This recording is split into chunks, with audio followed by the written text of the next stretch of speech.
It's Mecca-D TV.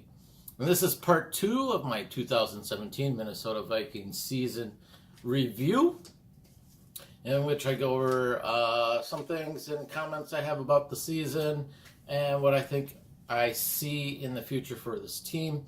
So let's carry on with the defensive side of the ball from 2017.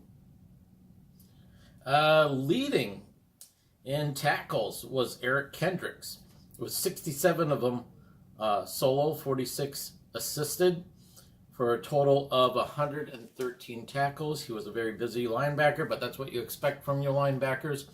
It was a lot of tackling. He also had 1 sack, 7 tackles for loss, 6 passes defended, 1 interception, and 1 TD. Unfortunately, he did not get picked for the Pro Bowl. He had some pretty good stats, but then again, for linebackers, there's probably other linebackers that have similar stats or even more pizzazzy stats than what he had. But he was a consistent player, and I greatly appreciated his workout on the defense there. Andrew Sandeo had 54 solo tackles, 26 assists for a total of 80 total tackles. He also had 2 tackles for loss, 7 passes defended, and 2 interceptions. Harry the Hitman Schmitt, or Harrison Schmitt, he got 61 solo tackles, 17 assists, for a total of 78 total tackles. He had 1.5 sacks, 6 tackles for losses, 12 passes defended. That's a lot of passes defended, with 5 interceptions, which he led the team. He didn't make the Pro Bowl either. Last year he did, but this year he did not. I was hoping he would with these kind of stats, but then again, there was probably other safeties or cornerbacks out there that had better stats than him. But he had a pretty good season. Anthony Barr, number 55 here. He had 52 solo tackles, 23 assists, 75 total tackles, 1 sack, 8 tackles for losses, 6 passes defended. He was a Pro Bowl alternate. I don't know. I thought Kendricks had a better stats than him, so I don't know why he got picked as a Pro Bowl alternate over Kendricks, unless, I don't know, there's the outside linebacker position and the inside linebacker position. I guess if those are being done differently, I don't know how they do the Pro Bowl specifically. I guess they do it based on specific positions, but oh well. Tracy Waynes had 57 solo tackles, 8 assists for a total of 65, with 4 tackles for losses, 11 passes defended, and he had 2 interceptions. Tracy Waynes, as a rookie, he started out slow and had a lot of problems, but he's coming around now. It's really great to see this player come into his own, and hopefully he continue to have even more success with the Vikings. Lynn Joseph had 40 solo tackles, 28 assists, 68 total tackles, with 3.5 sacks, 2 tackles for loss, and 1 fumble recovery. Xavier Rhodes, number 29 here, had 44 solo tackles with 12 assists for 56 total tackles, 1 tackle for loss, 10 passes defended, 2 interceptions, and he was selected for the Pro Bowl. So I was very happy to see him get selected for the Pro Bowl and have some success. Another Pro Bowler this year, Everson Griffin. He had 31 solo tackles, 14 assists for a total of 45 tackles, with 13 sacks, 3 tackles for losses, 1 pass defended, 3 forced fumbles. And he led the team with 13 sacks, so that was great to see. He was on a tear at the beginning of the season, and then he kind of slowed down. I think teams were double teaming him in that, and playing away from him. So it's tough when you're a great player to keep those stats up, because teams either play around you or they double team you or both. And I can only imagine the amount of frustration you might have when that happens to you. Although, when that happens to you, your other defensive players on the line should should be able to step it up. If 2 people are on him, that's 1 less person on another player. So if something like that happens, you want to see your other players step up and make the other team pay when they start double teaming on your star lineman. Excuse me there. Checking on the time.